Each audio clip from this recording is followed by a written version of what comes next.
Ракът на дебелото черво не започва с болка. Започва с малки, незабележими промени, които повечето хора пренебрегват.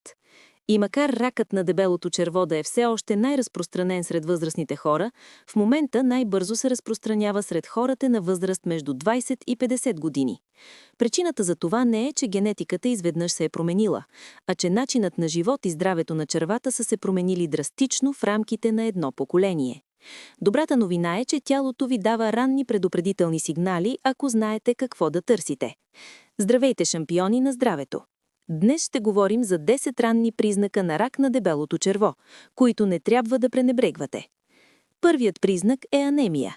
И какво общо има тя с това? Ами анемията е слаба кръв. Това е когато имате недостиг на кислород.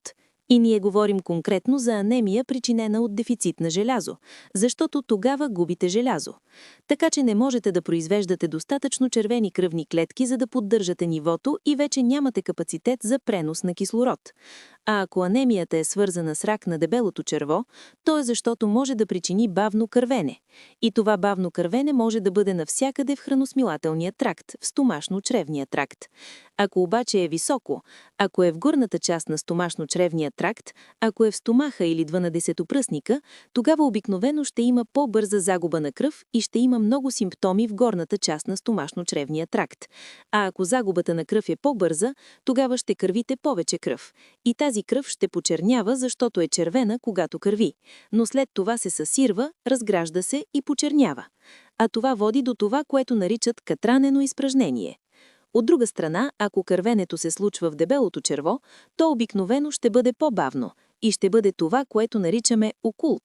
Това е окултна загуба на кръв, защото всъщност не знаете за нея. Тя е скрита и кървенето е много бавно, така че не е достатъчно, за да промени драстично цвета. Затова много хора не я забелязват. Всъщност може да имате микроскопично кървене в продължение на години преди да разберете за него.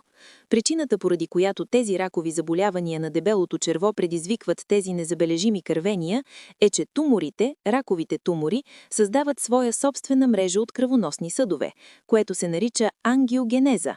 Те развиват свои собствени кръвоносни съдове, които често са много крехки. Затова не е нужно много, за да започнат да кървят. Вторият признак е постоянна умора. Те са ваши собствени клетки. Дори и да са анормални клетки и да се държат ненормално, те имат своя собствена химия.